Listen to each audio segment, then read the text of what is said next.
que faz a vida irromper, o esplendor, o invisível faz nascer, e uma voz com sons de glória ecoa em nosso coração. Diante dele nos rendemos, é tudo por ele, tudo por ele. A ele a glória e para sempre. É tudo por ele, tudo por ele.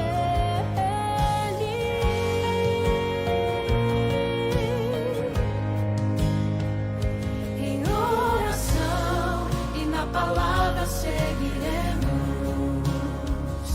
em um só corpo rendido à missão, e nossa voz com sons de glória irá romper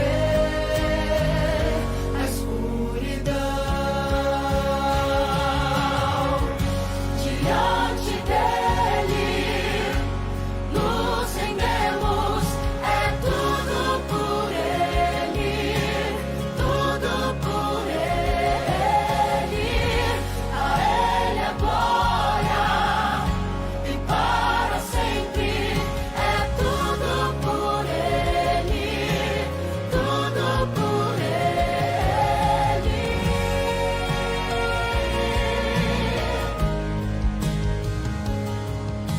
A ele a honra, a glória e o louvor, que o reino seja em nós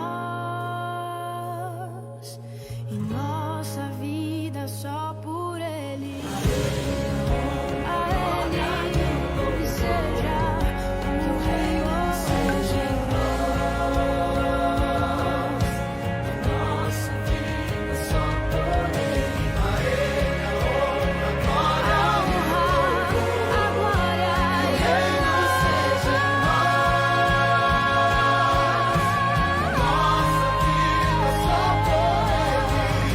Diante dele nos rendemos, é tudo por ele, tudo por ele. A ele a glória para sempre. Provai e vede. História de hoje: quanto é o dízimo de zero? Digamos que você já tomou a decisão de ser um dizimista e um pactuante, mas a única coisa é que, bem, você não tem renda. E aí, o que você deve fazer? Será que você deve arrumar dinheiro de qualquer maneira para cumprir o seu propósito? Deveria vender algum bem para ter condição de doar? Pedir um adiantamento para o chefe? Ou pedir emprestado para um amigo? Será que uma pessoa sem renda ainda pode ser considerada como sendo dizimista e pactuante? Claro, a ideia é muito simples. Ser um dizimista e um pactuante é uma decisão feita por um coração que aceita a Deus como dono e fonte de todas as bênçãos materiais. Essa aceitação depende muito de uma submissão a Ele e à Sua palavra. Não tem a ver com dinheiro a princípio. Deus nunca espera dízimos e pactos de alguém que não recebeu nada dele. Mais uma vez, nós não dizimamos para sermos abençoados. Nós dizimamos porque já fomos abençoados. O mesmo vale para o seu pacto. Em ambos os casos, uma porcentagem previamente estabelecida é ofertada daquilo que você recebe de Deus. Por isso, o dízimo de uma renda zero é zero. O pacto de uma renda zero é novamente zero. E nesse caso, mesmo quando você não devolve nada, você ainda é considerado fiel. Mas olha, tem uma coisa que você pode fazer. Você pode orar ao Senhor e lembrá-lo de que você já é um dizimista e um pactuante, de que, em obediência à sua palavra, você retornará a Ele, como dízimo e pacto, uma determinada porcentagem de tudo que Ele lhe der. Então, peça a Deus que Ele lhe dê uma renda, se Ele deseja que você participe no crescimento de sua obra nesta terra.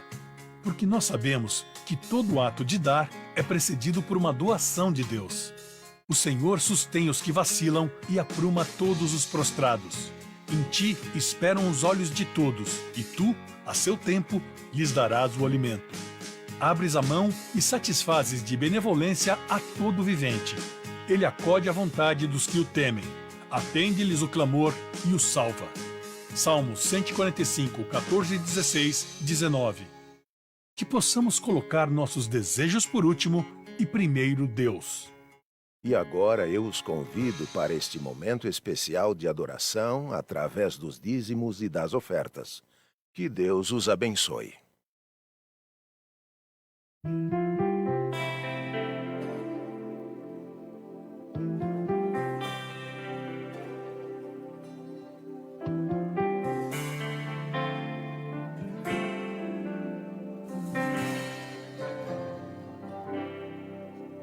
Tudo que há de bom em mim provém de Deus.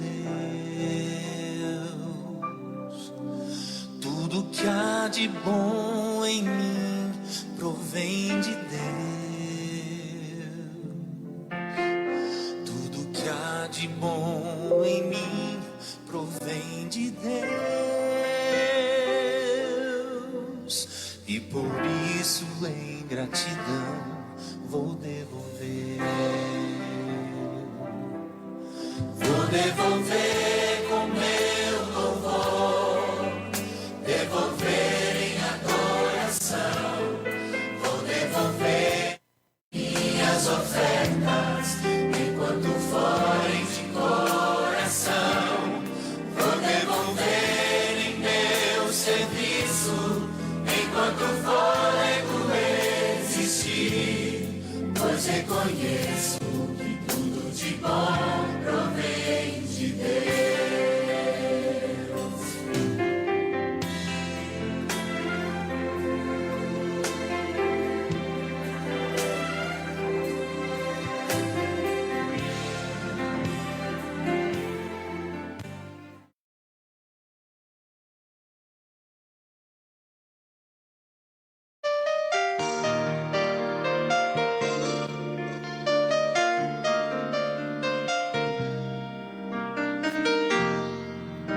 Saí procurando aventuras em busca de coisas que nunca vivi. Saí desvendando mistérios proibidos, nada mais. Queria viver o que os outros vivem, queria sentir o que os outros sentem. Queria ser livre pra voar. Saí procurando aventuras, singrando os mares que a vida contém, pensando que em todas as esquinas sorririam para mim. Deixei a presença de irmãos e amigos para estar com pessoas sem paz, sem Cristo.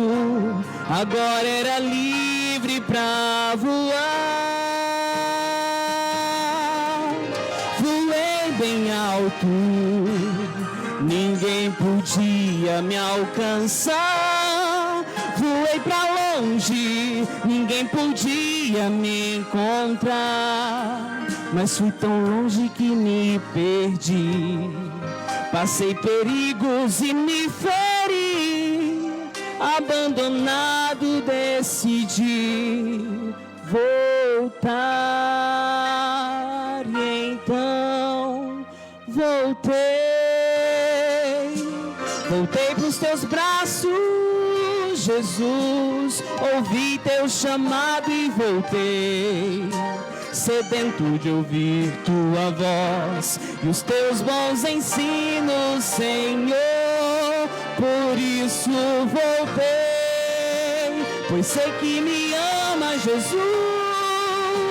Não pude negar tua cruz. Voltei pra jamais de ti me afastar. Voltei desta vez pra ficar.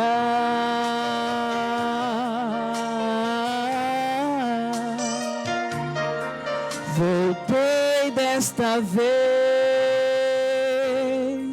pra ficar.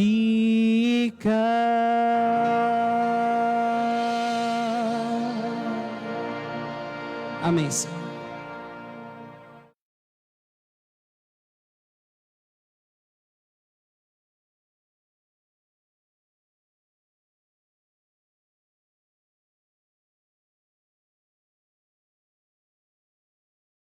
Convido a congregação a se colocarmos de joelhos e vamos falar com Deus.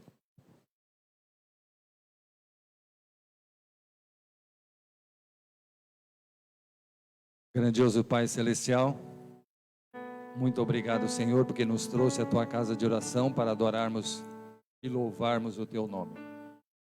Obrigado, Senhor, pela misericórdia e bondade para cada um de nós, porque até aqui tem nos sustentado, tem nos dirigido e abençoado.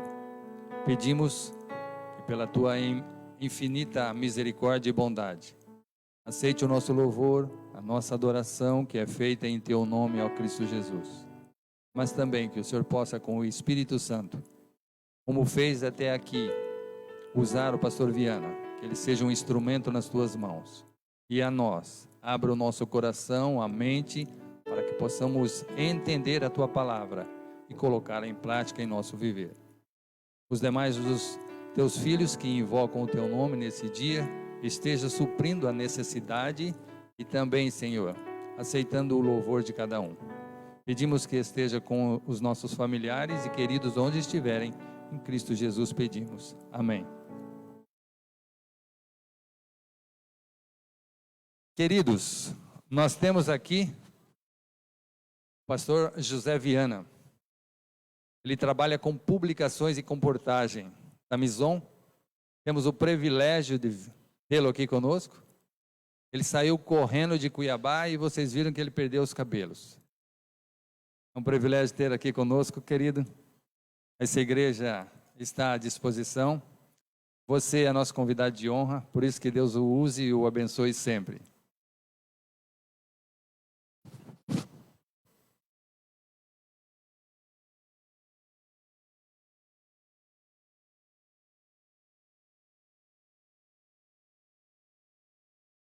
Feliz sábado, igreja.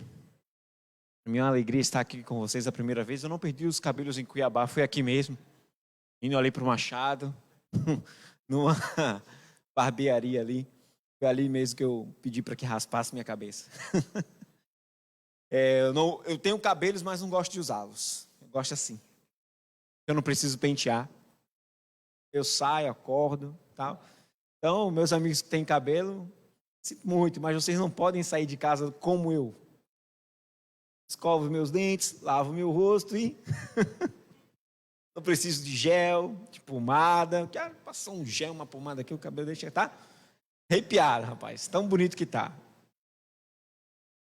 Então, eu não uso porque eu estou começando a minha calvície aqui, eu resolvi assumir minha careca antes dela chegar.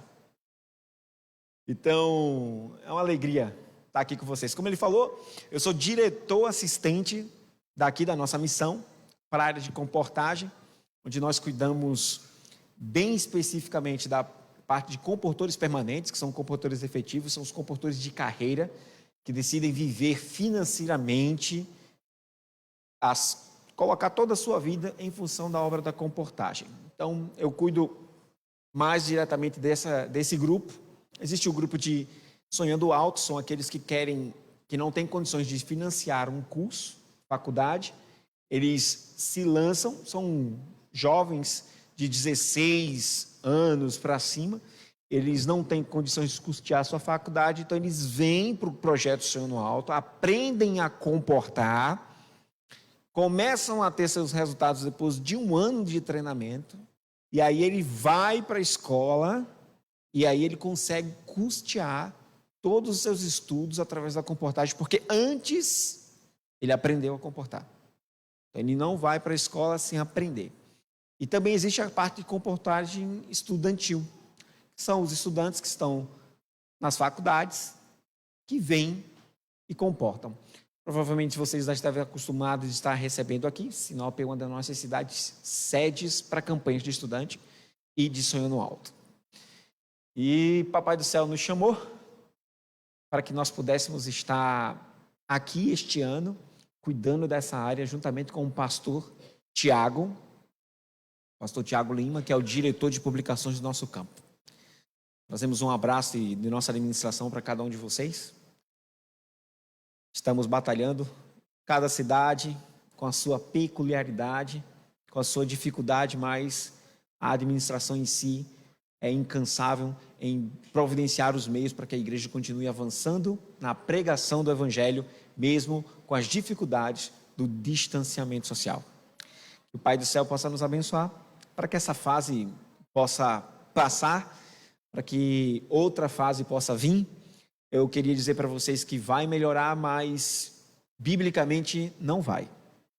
Profeticamente não vai.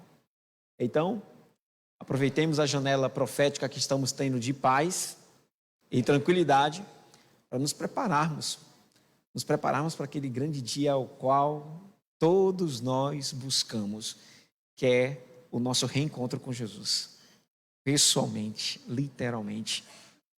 Que o bom Deus possa abençoar cada um de vocês. Não posso esquecer disso. Sou casado há 13 anos com a Alexandra, minha esposa. Tenho 2 filhos. Maria Laura, ela tem 10 anos de idade. E o José Davi, que é o meu filho mais novo, ele tem 8 anos de idade. Somos todos pernambucanos, com exceção, minha esposa é baiana. Ela me enganou, mas tudo bem. Foi bom. Ela cresceu em Pernambuco e tudo mais, aí só descobri que minha esposa era baiana no dia que fui casar, cara. Cheguei lá, que vi a certidão de nascimento dela, olhei assim, rapaz, tu é baiana, hein? Ela, sou. Aí eu não podia desistir mais, casei. Tô brincando, gente. Então, minha esposa é baiana, de Paulo Afonso. Eu e os meus filhos somos recifenses, em a capital de Pernambuco. Fomos para o Paraná, passamos 6 anos no Paraná. Lá eu fiz meu curso de teologia, iniciei meu ministério como obreiro bíblico de uma igreja central e depois preceptor do Instituto Adventista Paranaense, o IAP. Eu fui preceptor lá. O preceptor é o pastor que cuida dos internos, dos estudantes que moram lá.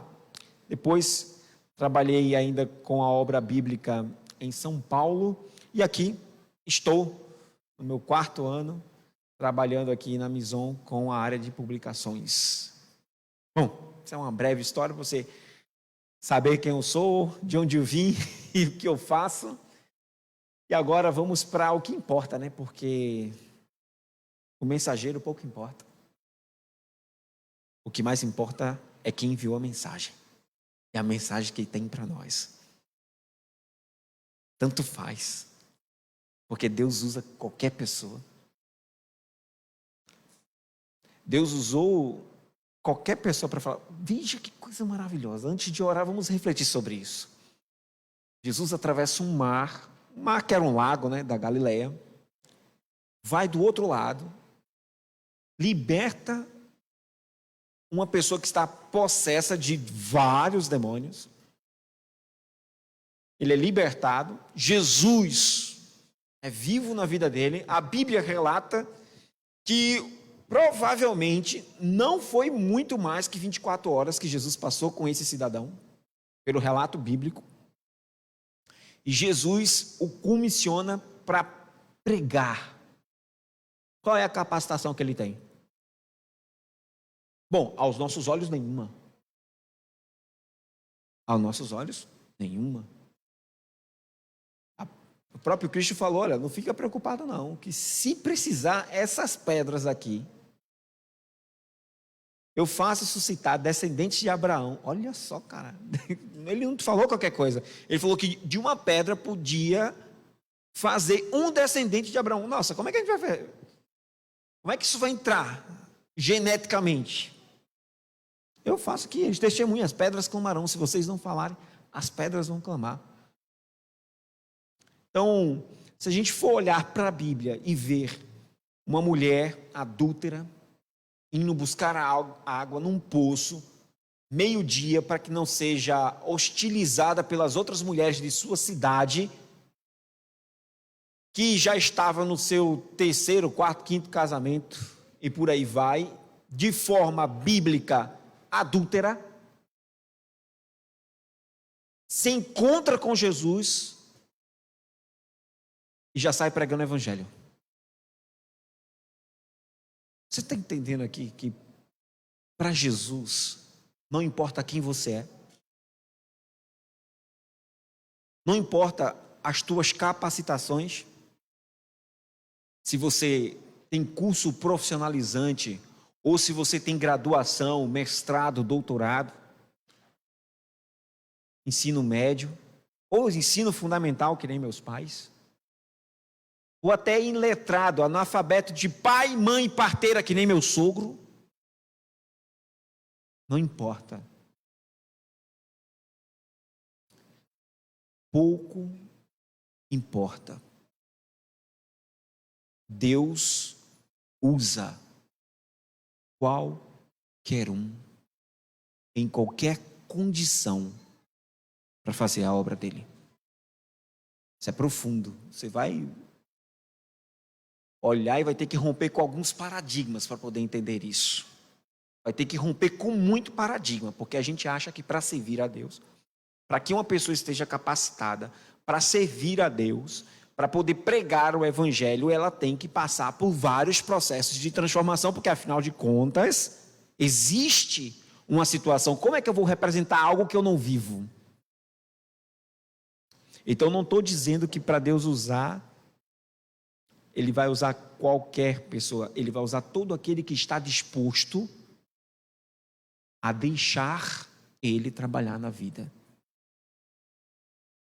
Então, Ele vai fazer isso.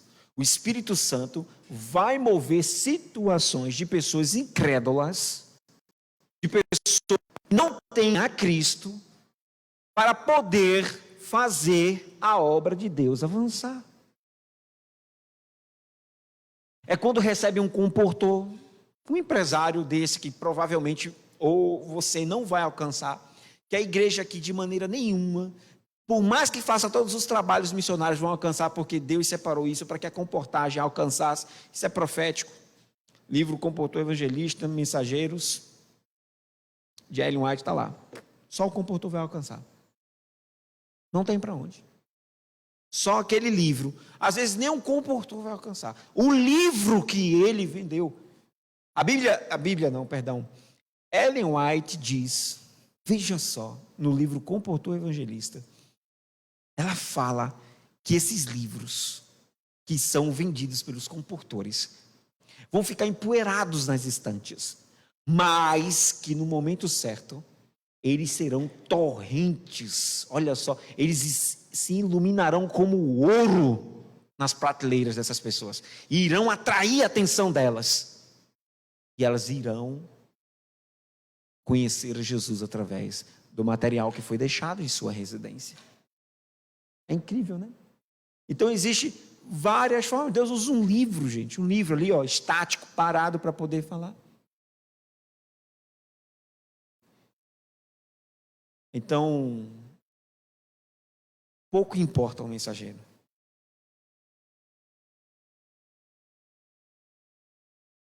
O que importa é a mensagem.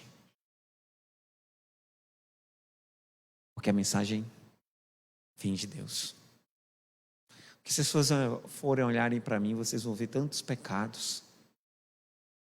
Pastor, somos iguais, com responsabilidades diferentes. O peso que vai cair sobre mim não é o peso que cai sobre você, por exemplo. Porque sua função não foi a função que escolheu.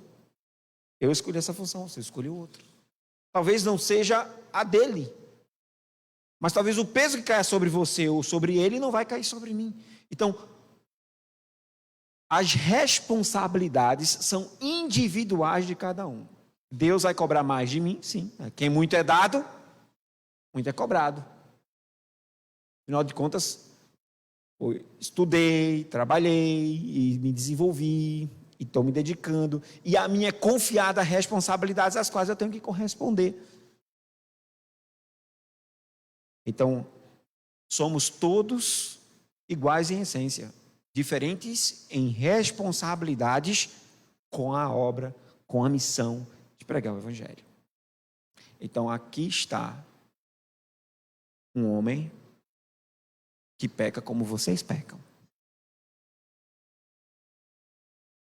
Aqui está um instrumento, não um instrumento, aqui está uma pessoa, como todos nós, que se disponibiliza a dizer: Senhor, por favor, cale o homem e fale Deus.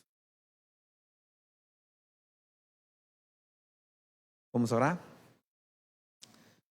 Louvado seja teu nome, ó Deus, pelas bênçãos que temos derramado. Muito obrigado que o Senhor derrama essas bênçãos em cada um de nós. Não queremos que o homem fale, mas que o teu Espírito Santo fale. Perdoe meus pecados. Perdoe os nossos pecados. Precisamos da tua instrução. Precisamos da tua luz.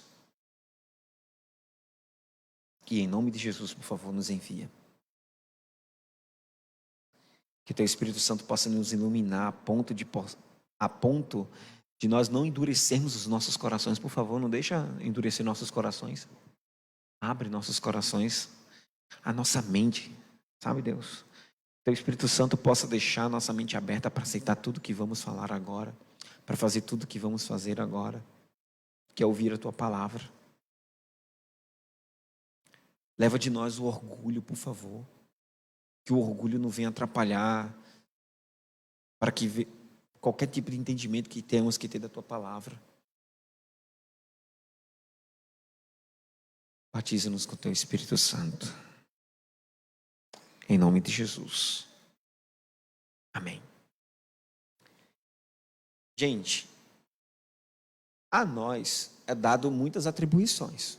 Como eu estava iniciando aqui, nós somos pessoas que assumimos a responsabilidade, pelo menos alguns já declararam a responsabilidade de não representar apenas, mas quando tomou a decisão e veio para um tanque batismal e se batizou,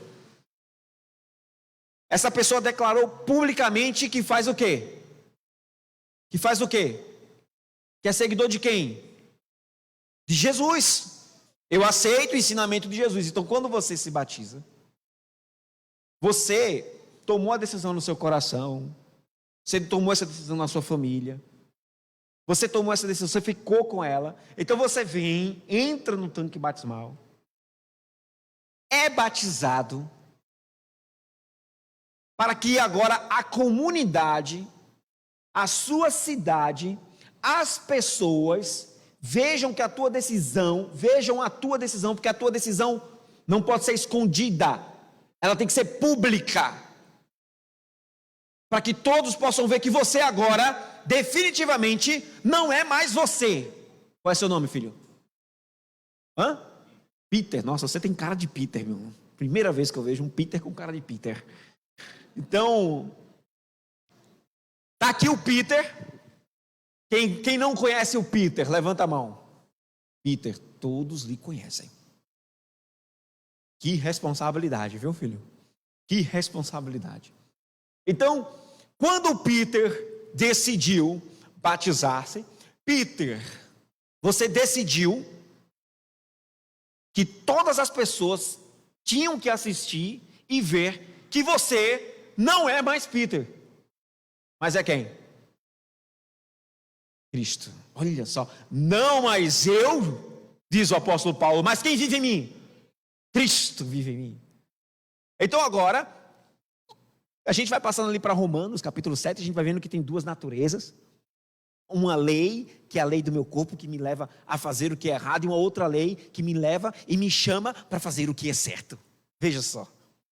Quando eu decido me batizar, eu decido que é a natureza que vai imperar em mim, que vai me comandar, é a natureza de Cristo. e que ela agora vai se contrapor à natureza que me leva a pecar. Então Peter, quando sai, Peter já sai com a promessa que o nome dele não vai ser mais Peter. Por quê? Porque em Apocalipse, Peter, lá, no livro de Apocalipse, é o último livro da Bíblia. Lá diz, logo nos seus primeiros capítulos, falando das 7 igrejas, que Peter, você vai receber um novo nome. Então você já tem um novo nome. Ele já está escrito numa pedra. Ele é seu. E não vai ser Peter. Vai ser outro que vai combinar muito mais com você. Pedrinha branca com teu nome. Veja só como o nosso Deus planeja nossas vidas. Ele não planeja nossas vidas para que nós venhamos a o quê? Nos perder. Veja só.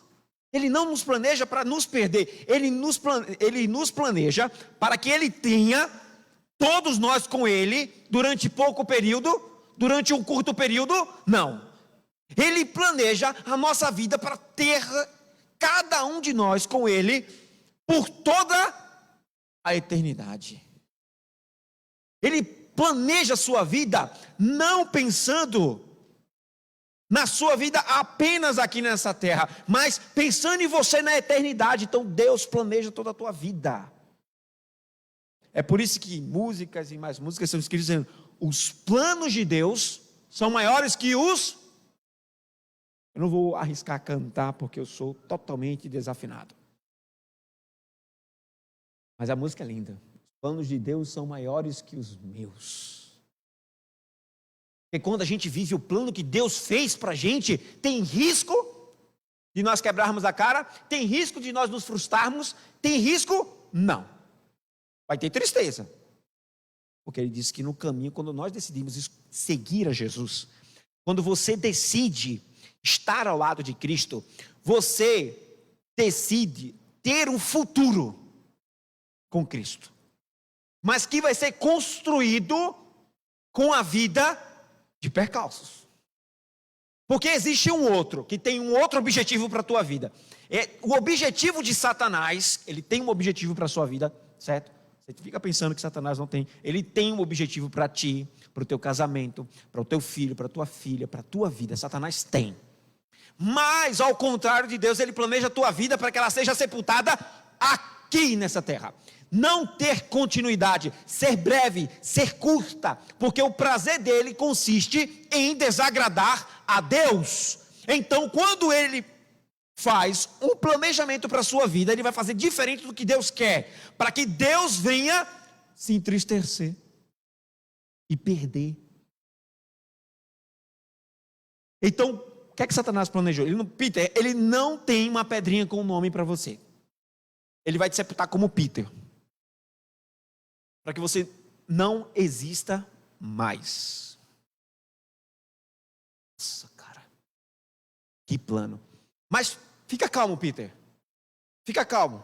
Porque Satanás não só planejou isso. Você é casado, correto? Sua esposa, olha, chega. Já confirmou, sou casado. Parabéns, filho. Mas ele planejou também que a tua união, que é em Cristo Jesus, que está ancorada no que Cristo quer, ela seja destruída. Então o planejamento de Satanás é destruir o teu casamento. Essa mulher aí que você abraçou com muito carinho, o planejamento dele é separar vocês dois, destruir e envergonhar toda a igreja, se for possível, através da destruição do teu casamento. Nossa, pastor. Peter, desculpa estar usando o teu exemplo. Olha como você está aqui na frente. Mas esse planejamento é para o casamento de cada um que está aqui. Enquanto o planejamento de Deus foi que você entendesse que você com sua esposa é uma só carne, é uma só pessoa. Por isso que Jó não recebeu uma segunda esposa. Por isso que Jó não recebeu uma segunda esposa. Por isso que a esposa de Jó não sofreu danos. Porque para Deus os dois eram um só. A mensagem foi clara ali. Passou onde você quer chegar. Eu quero chegar que existe 2 planejamentos para a sua vida. Um é o planejamento de Deus, que eu já expliquei. O outro é o planejamento de Satanás. Certo? Um se declara, abre as igrejas, pede para que as pessoas preguem sobre o Evangelho, tem uma Bíblia, é declarado que quer salvar a humanidade, se fez carne e habitou entre nós, viveu, morreu, assumiu as nossas culpas, morreu por nós, para que nós não morrêssemos, mas nele tivéssemos o quê? Vida eterna. É declarado. O outro se esconde. Ele procura entrar nas igrejas também. E ele, aos poucos, nos seduz para que venhamos e vivamos o plano dele para nossas vidas. Então Satanás planejou a sua vida, Peter. Infelizmente, esse miserável, ao qual não temos força para vencer, planejou sua vida também. Em nós não temos forças. Mas em Cristo somos mais em Cristo. Qual é o plano que você vai querer para a sua vida? O que é que você vai decidir? Diante dessas 2 apresentações, vamos tomar uma decisão aqui agora. Quem é a pessoa que deseja hoje seguir os planos de Deus? Eu quero viver os planos de Deus para a minha vida. Eu apresentei 2 planos. Você quer o plano de Deus para a sua vida? Se você quer o plano de Deus para a sua vida, preste bem atenção. Agora, olha na resposta, porque veja, vai ser muito nítido essa resposta. Porque a Bíblia diz que existe o quente, existe o morno e existe o frio.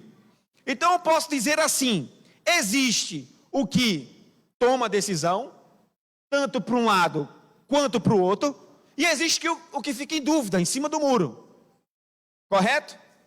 Então olha só, a Bíblia diz em Apocalipse que o morno, na carta para Laodiceia, em Apocalipse, ele diz que o morno, que é o que está em dúvida, o que é que ele faz com o morno?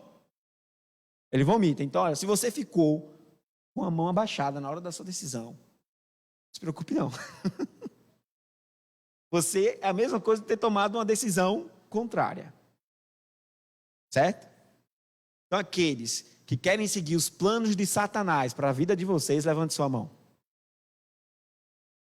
Preste bem atenção. Então ninguém aqui quer seguir os planos de Satanás.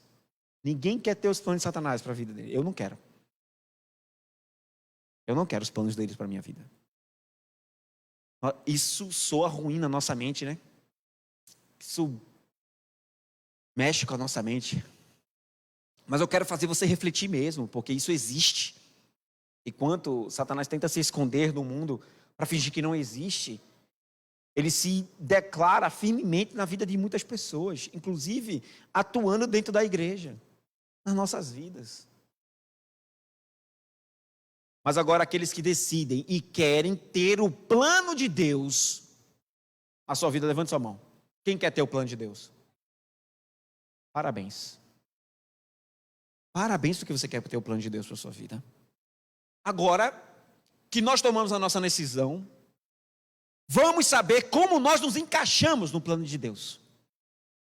E como nós nos encaixamos no plano de Deus? É a pergunta que fazemos. Bom, em Mateus capítulo 25, verso 13, nós encontramos o seguinte texto: vigiai, pois, porque não sabeis o dia e a hora em que o Filho do Homem há de vir. Então, Jesus está falando para os seus discípulos, logo depois, se alguém puder conseguir água para mim, eu vou ser muito grato. Então, Jesus, no capítulo 25, ainda é o sermão que ele começou no capítulo 24, que ele vem anunciando, os discípulos perguntam para ele: Senhor, quando será a tua volta? Quando é que o Senhor vai voltar? Eles fazem essa pergunta, aí desencadeiam um sermão maravilhoso de Jesus Cristo, que é falando sobre a volta dele, como é que vai ser. E nos dá uma alegria, e nos enche de esperança, e nos enche de informações para que nós não sejamos pegos de surpresa. Você não quer ser pego de surpresa, você quer ser pego de surpresa? Quem quer ser pego de... Quem gosta aqui de ser pego de surpresa? Só boas surpresas, né, princesa? Quando tem um aniversário, isso é uma boa surpresa. Mas, comumente, nós não gostamos de ser pegos de surpresa. Então ele nos dá um monte de informação para que não sejamos pegos de surpresa. Aí depois que ele dá todas essas informações, ele diz assim, ó: vigiai, pois, porque não sabeis o dia e a hora que o Filho do Homem há de vir. Então a gente não sabe o dia, nem a hora que Jesus vai voltar. Porém, Jesus pode voltar de duas formas. A primeira forma, e mais comum até o momento, é a morte. Porque a Bíblia diz que a morte é um sono. E quando a pessoa que morre com Cristo acordar deste sono, ela vai acordar para ver Jesus voltando nas nuvens dos céus. Seu corpo será transformado e irá se encontrar com Jesus nas nuvens do céu. Então, a morte... Obrigado, jovem. A morte, para uma pessoa que está em Cristo e tem Cristo, é um abrir e fechar de... É um sono. Você vai dormir às 9 horas da noite e acorda às 6, 7 da manhã ou às 5 da manhã para estudar lição com jovens. Você acorda e é Jesus que está voltando. E a outra forma que Jesus vai voltar, esse é o grande dia, que vai estar vivos, milhares de pessoas vivas, centenas de milhares, estarão vivas quando Jesus voltar. Elas verão Jesus, também verão Jesus voltar. Mas nós não sabemos o dia e a hora, por isso temos que fazer o quê? Vigiar. Vigiar. Então, se eu decidir seguir o plano de Deus para a minha vida, que é fazer o que Ele pede, o que eu tenho que fazer? Eu tenho que vigiar. Olha só, vigiais, pois não sabeis o dia e a hora. Em outros textos, nós também temos a palavra vigiar relacionada com vigiar e orai. Interessante isso, né? Então você decidiu por isso. Eu decidi por isso. Nós decidimos, então nós somos o quê? Nós somos o quê? Vigias. E o que significa essa palavra vigiar? Bom, a gente vai se der um Google nessa palavra, procurar no dicionário Aurélio, você vai chegar às seguintes definições para a palavra vigiar.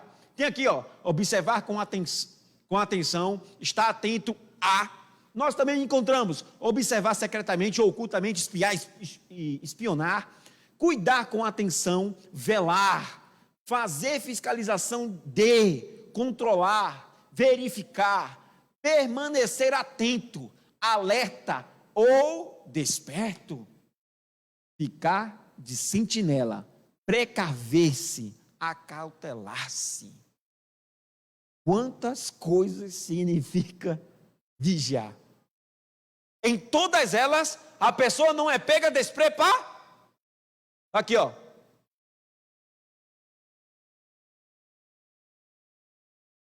Nossa. Pego despreparado.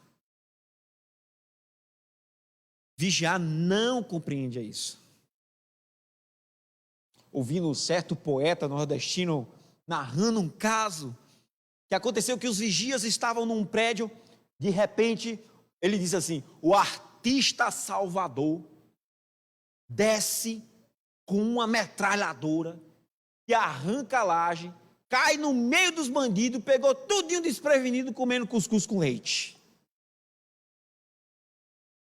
Bom, não.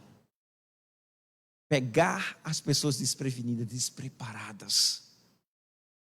Isso lembra você o quê?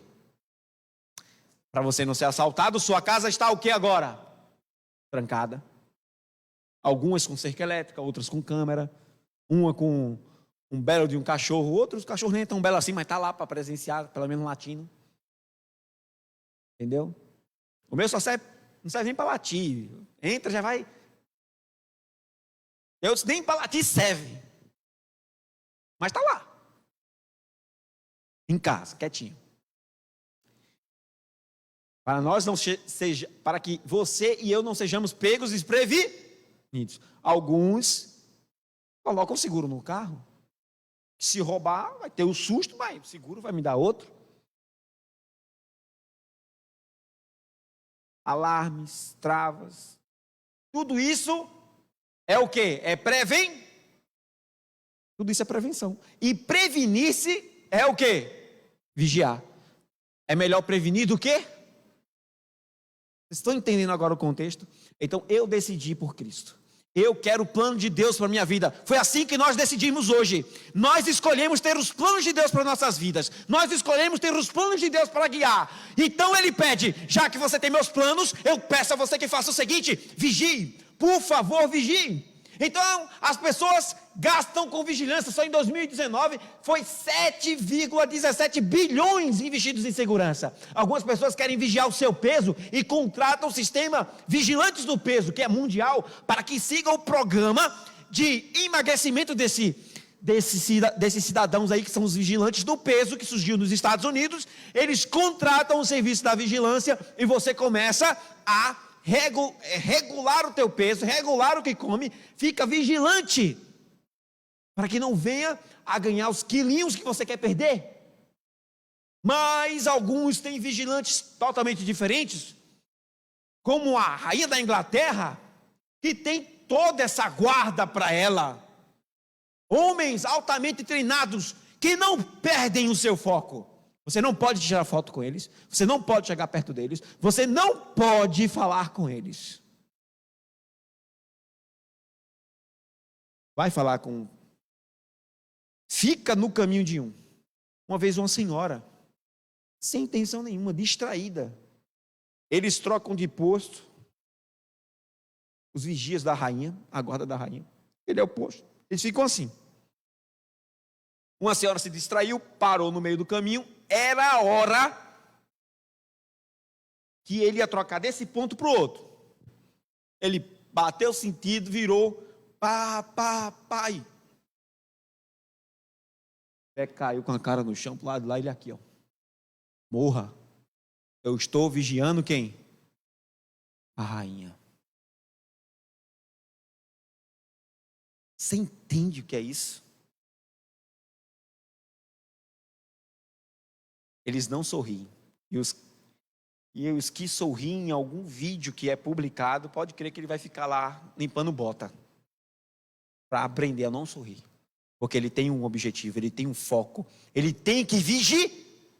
Nada pode invadir, nada pode passar pelo meu ponto, nada pode chegar a ameaçar, minimamente o que seja, a segurança da minha rainha. Veja como isso é sério. E o povo de Israel teve seus vigias. Ele teve os seus vigias e eles eram... A imagem não está tão boa, mas o que vocês, que está ali representado, são os sacerdotes. Mas que tipo de vigia eram os sacerdotes? Vejam só. Aqui nós temos a linha farisaica dos sacerdotes, o sumo sacerdote e os outros sacerdotes com eles. Certo? Como um cidadão desse era formado? De criança, todos iam à escola, na sinagoga, e aprendiam. Aqueles que se desenvolviam muito, o que eles aprendiam na sinagoga mesmo? Ler a Bíblia. Não ler, decorar a Bíblia. Então, na sua fase inicial, todos eles aprendiam a decorar os 5 primeiros livros da Bíblia: Gênesis, Êxodo, Levíticos, Números, Deuteronômio. Eles decoravam a Bíblia quando crianças. E, gente, esses que ficavam, os mais tops, eram convidados a continuar o seu estudo. E eles continuavam. E agora eles não iriam só mais decorar o Pentateuco, que é os 5 primeiros livros da Bíblia. Agora todos os profetas, maiores e menores, decorar. Gente, que cérebro é esse? Vem cá, qual o número do telefone do teu esposo? Você sabe? O nome do telefone do seu filho? Você sabe o número dele de cabeça? É você mesmo. Você sabe o número do telefone do teu filho? Sim, sim, você sabe. De cabeça, dizia assim na lata. Nós não conseguimos mais gravar os números, não é isso? Eu lembro, olha, 3251-4792 era o telefone da minha avó. E o 455-2266 era o telefone da minha outra avó. 3236-2800 era o número do escritório que eu trabalhava. Mas de repente, nesse meio período, apareceu o celular, eu não sei o resto dos números. Está vendo você? Acontecer isso com você também. Você vai ter lembrança de números que você não utiliza mais, mas que repetiu várias vezes. Gente, o cérebro desses homens deviam estar altamente treinado. Mas esses que se destacavam eram convidados agora a escolher uma pessoa para poder seguir. Um rabi. Um mestre. E eles seguiam esse mestre para poder aprender desse mestre, para poder ser um mestre no futuro. Veja que interessante. Então, só os melhores dos melhores dos melhores chegavam a este posto de vigias. E os caras não eram fracos. Os caras não eram fracos. Os caras eram fortes no processo. Perguntasse de Bíblia, eles entendiam. Eram conhecidos como mestres da lei, eram conhecidos como escribas, eram conhecidos como fariseus, ou como os próprios sacerdotes, levitas. Eles eram a nata de toda a sociedade civil e religiosa.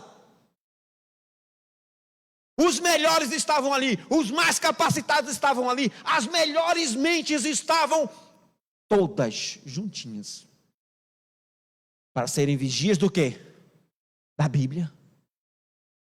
Da Bíblia. Mas de repente, um rei chamado Herodes chama às pressas os sacerdotes. E chega lá um sacerdote. Quando o sacerdote chega lá, o que é que está acontecendo? Que o rei Herodes pediu para que o templo enviasse um. O que é que aconteceu? Quando ele chega lá, reis magos do Oriente, não se sabe o número, mas eles estavam na presença do rei. O que é que esses reis magos do Oriente fizeram? Eles leram a Bíblia. Simplesmente esses reis magos do Oriente que ficavam em Babilônia, na região de Babilônia, eles estudaram a Bíblia, e na Bíblia eles sabiam que a estrela de Davi iria brilhar, uma estrela diferente iria nascer, e ela anunciava o nascimento do tão esperado rei dos judeus, o príncipe da paz, senhor dos senhores, o rei do universo, Jesus Cristo estava nascendo. E esses babilônicos, magos do Oriente, que estudavam os astros, as estrelas, descobriram que ele nasceu. E eles agora queriam visitar o rei, presentear o rei. E foram onde o rei morava, obviamente. Mas o rei disse, olha, não sabemos. Então chamou o profeta chegou a abrir um livro, Zacarias. Chegou lá e viu, olha, Belém, viu? A Bíblia diz que Belém vai ser o lugar que vai nascer o então rei dos judeus. O que é que esses homens fazem? Vai lá. Olha só, o profeta, os reis magos receberam a missão, ouviram, foram, e agora os homens que são sacerdotes olham para aquilo e não fazem nada. Porque a Bíblia diz e consta lá que apenas os reis magos chegaram. Mais ninguém. Só os magos do Oriente estiveram lá. Depois pastores, que os anjos apareceram e anunciaram e acabou-se. Agora me explica uma coisa. Esses daqui são os vigias. Eles estão vigiando? Eles sabem da Bíblia? Sim ou não? Eles vivem o que está na Bíblia de certa forma? Sim. Eles procuram seguir tudo aquilo? Sim. Eles procuram viver tudo aquilo? Sim. Porém, seu coração está em outro lugar. Porém, a sua vida está em outro princípio. Estão buscando outra coisa. Mas de repente, esse rei dos judeus cresce e vai escolher os seus discípulos. E quem é ele que escolhe? Escolhe pescadores, cobradores de impostos, O número de discípulos que esse homem vai ter dentro do seu patamar é perto de 82 discípulos. 12 deles são mais próximos. E 70 são outros discípulos que ele tem, mas que não fazem parte do grupo dos 12. Mas são discípulos também. Pessoas simples. Pessoas que também aprendiam sobre a Bíblia, mas que esperavam o nascimento do então rei dos judeus. Se você for ver, esperavam tanto porque João Batista, João era o nome dele, ele foi conhecido Batista porque ele batizava as pessoas no rio. Olha só, para que elas se arrependessem dos seus pecados, porque estava vindo quem? O então rei dos judeus estava a caminho. O Messias estava vindo e eles deveriam se preparar, e ele estava preparando o caminho. João estava pregando, quando um grupo de fariseus chegou lá e perguntou: olha só, quem é você? Você é Elias? Você é o Cristo? João Batista responde para os fariseus dizendo assim: rapaz, eu não sou digno nem de amarrar as sandálias daquele que está por vir. Eu sou a voz que clama no deserto e prepara o caminho para que o rei venha. Eu fiquei sabendo que o Papa esteve em Cuiabá, correto? Foi isso mesmo? O Papa já fez uma visita em Cuiabá? João Paulo II. Não, João Paulo II. Há muito tempo. E aí, andando para um lugar que é perto da antiga associação Mato Grossense, que agora é a Associação Leste Mato Grossense, indo para lá, teve um lugar que ele discursou e tudo mais e tal. E sabe o que eles fizeram?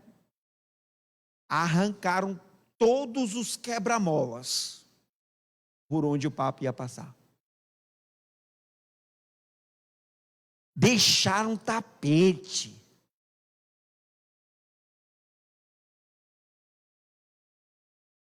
Eu fiquei olhando assim, nossa, mano. Que autoridade, hein? João era a voz que clama no deserto e que aplana o caminho para a vinda de Jesus e que prega o evangelho para que as pessoas se arrependam. E lá em João capítulo 1, verso 29, Jesus se apresenta, e quando ele se apresenta no meio de todas essas pessoas, João diz, no dia seguinte, João viu Jesus que vinha para ele e disse: eis o Cordeiro de Deus que tira o pecado do mundo. Olha aí, ó. Tá vendo aquele que eu estava falando ontem? Olha aqui, ó. Esse aqui é o Cordeiro de Deus que tira o pecado do mundo. Esse daqui é o Cordeiro. Eu tenho 1 minuto ou 10 minutos? Tá bom. Esse aqui é o Cordeiro de Deus que tira o pecado do mundo. O que acontece? É simples. Acontece que as pessoas que estavam com ele começam a reconhecer. Em João capítulo 1, no verso 36 e 37, nós vemos: e vendo Jesus passar, eis o Cordeiro de Deus que tira o pecado do mundo. E os 2 discípulos ouviram dizer isso e seguiram a Jesus. Esses 2 discípulos, que eram João e André, seguiram a Jesus, porque ele era o Cordeiro de Deus. E quando eles seguiram a Jesus, o que acontece? Então, achou primeiro ao seu irmão Simão. Ele disse: achamos o Messias, traduzindo, o Cristo. E levou a Jesus, e olhando Jesus para ele, disse: tu és Simão, filho de João, o filho de Jonas. Tu serás chamado Cefas, que quer dizer Pedro. André leva a mensagem para o seu irmão. Consequentemente, André e Pedro levam Jesus para a sua cidade, Betsaida. E levando Jesus para lá,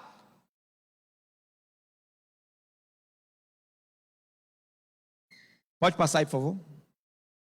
O que é que eles acham? No dia seguinte, quis Jesus ir a Galileia e achou Filipe e disse: segue-me. E Filipe era de Betsaida, cidade de André e de Pedro. Eles levam Jesus para sua cidade. André leva Jesus para sua família. Sua família leva Jesus para a cidade deles, para que Jesus possa abençoar a cidade dele. E Filipe é conquistado. Mas Filipe também fica sabendo que o Messias está chegando. E o que é que Filipe faz? Filipe vai para frente, pode passar. E o que é que ele fez? Ele faz o seguinte: Filipe achou Natanael e disse-lhe: havemos achado aquele que Moisés escreveu na lei e os profetas, Jesus de Nazaré, filho de José. Disse-lhe Natanael: pode vir alguma coisa boa de Nazaré? Disse-lhe Filipe: vem e vê. Filipe também vai chamar o seu amigo para poder conhecer o Cristo, porque afinal de contas eles estão vigiando, eles estão aguardando. Pode passar, filho? E quando nós entramos nisso, nós vemos que João, capítulo 1, no verso 47 e 49 diz: Jesus viu Natanael vir ter com ele e disse-lhe: eis aqui um verdadeiro israelita, em quem não há dolo. Disse-lhe Natanael: de onde me conheces tu? Jesus respondeu e disse-lhe: antes de que Filipe te chamasse, te vi eu, estando tu debaixo da figueira. Natanael respondeu e lhe disse: Rabi, tu és o Filho de Deus, tu és o Rei de Israel. Jesus sabia que naquele dia ele estava debaixo da figueira, orando, pedindo para que ele pudesse estar nos dias que o Messias se apresentasse, que o Messias estivesse com ele, que o Messias estivesse perto. A oração dele foi essa, e ele chegou, por isso que Natanael reconhece como o Messias, porque afinal de contas a Bíblia provou que ele é o Messias, no texto anterior. E caminhando, e vendo mais, o que é que a gente pode ver? Passa, filho. Hoje, quem nós somos? Nós vimos que na época que Jesus estava chegando existia dois grupos. Um grupo estava pronto e recebeu Jesus e anunciou Jesus para todos. Um outro grupo perseguiu, não acreditou, não fez nada para anunciar a Cristo. Pelo contrário, tudo para poder destruir o movimento que Cristo estava causando na vida das pessoas. Que grupo você pertence? Quem você é hoje? Passa, filho. Porque hoje nós temos profecias de que esse Messias vai retornar e vai voltar. Mateus 24, verso 7 diz: porquanto se levantará nação contra nação, reino contra reino, e haverá fomes e pestes e terremotos em vários lugares. Pode passar, filho? E a gente vai chegando mais em Mateus 24, no verso 12 agora: e por se multiplicar a iniquidade, o amor se esfriará de quase todos. Pode passar, filho? E diz mais, Mateus 24 diz: porque surgirão falsos cristos e falsos profetas, e farão tão grandes sinais e prodígios, que se possível for, enganariam até os próprios eleitos. Então veja só, se você está procurando profecia, você já achou? E se você acha que elas não se cumpriram, estão se cumprindo na sua vida, porque nós lemos aqui em Mateus capítulo 24 que haveria pestes, e nós estamos passando pelo quê? Não é a primeira pandemia. É mais uma de muitas que tiveram e de outras que vão ter. Porque isso é profético. Você quer mais? Bom, você tem essa informação. O que é que você vai fazer com essa informação? E agora? Sinais no mundo cristão, sinais no mundo religioso, sinais no mundo social e sinais no mundo natural. Jesus está voltando. E quem você vai ser? Quem é você?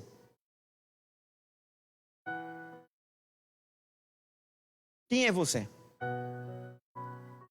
Você é um fariseu? Ou você é aquele que anuncia? Porque o fariseu doa alimento, porque o fariseu devolve dízimo, porque o fariseu dá oferta, porque o fariseu está todo sábado na igreja, quarta e domingo, porque o fariseu, quando a igreja chama para as reuniões, ele está lá, porque o fariseu faz tudo isso também. Porque era isso que eles faziam. Estou certo ou estou errado? Era isso que eles faziam. E o outro grupo? O outro grupo também fazia tudo que os fariseus faziam. A diferença era que eles reconheciam Jesus na vida deles.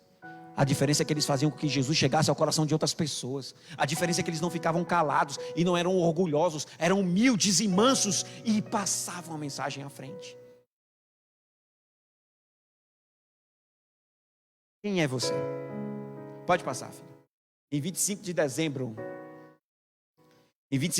na Inglaterra, no Stamford Bridge, em 1937, uma partida entre o Charlton e o Chelsea iria acontecer, equivalente ao campeonato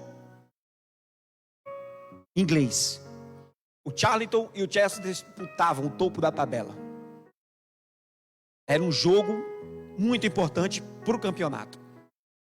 Resultado, o Stamford Bridge, que é o ninho das águias do Chelsea, estava lotado da torcida do Chelsea e um pouquinho da torcida do Charlton. Mas o que aconteceu nesse dia? Para eu estar falando para você aqui. Olha o que aconteceu nesse dia, passa.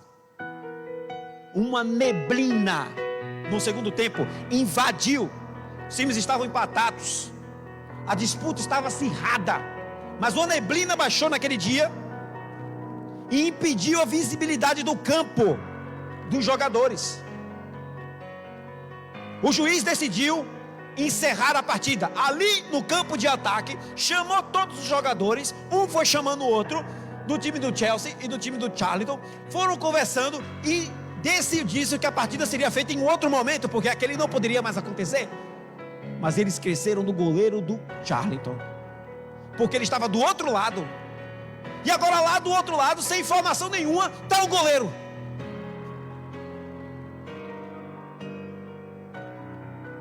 A torcida do Chelsea começa a vaiar, começa a chacotear, porque está todo mundo fora de campo e o goleiro está assim.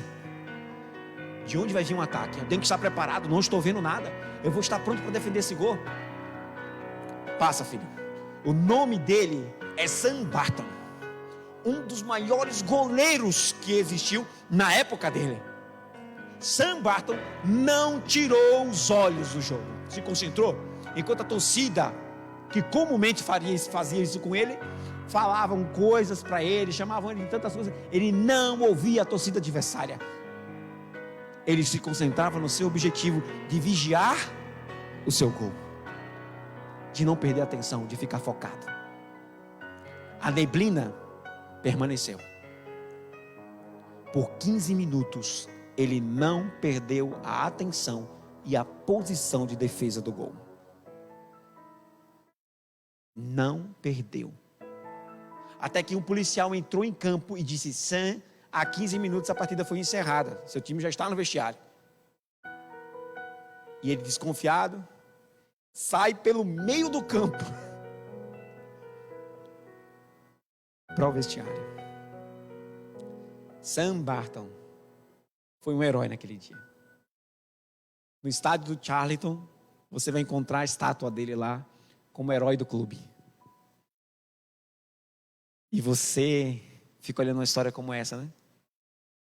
Simples, mas que se encaixa muito bem comigo e com você. Que tipo de vigia nós somos? Bom, Deus nos conclama e nos chama para ser vigias atentos. Vigias em que não se desvie para a esquerda nem para a direita. Vigias que olhem e fiquem focados. Vigias que estejam aguardando e anunciando a volta de Jesus. E se o teu desejo é seguir o plano de Deus, seja um vigia atento e não perca a atenção. Que o bom Deus possa abençoar a sua vida. Que o bom Deus possa estar com cada um de vocês. Que o bom Deus possa te abençoar, para que você decida ser um bom vigia. Porque afinal de contas, nós temos que vigiar e orar, pois não sabemos o dia e nem a hora do retorno do nosso Senhor. Mas temos que estar prontos. Vamos orar.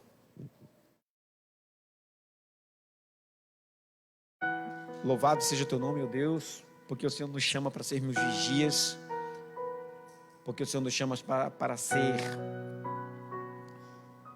pessoas que estejam atentas à tua volta. Que o Senhor, Pai, possa nos capacitar, que o Senhor, Pai, possa nos preparar, que o Senhor, Pai, possa nos conduzir para que sempre possamos fazer aquilo que o Senhor pede. Que o teu plano possa ser o plano da nossa vida, que o Senhor possa governar a cada um de nós. Confiamos a nossa vida, confiamos tudo que somos ao Senhor, em nome de Jesus. Amém.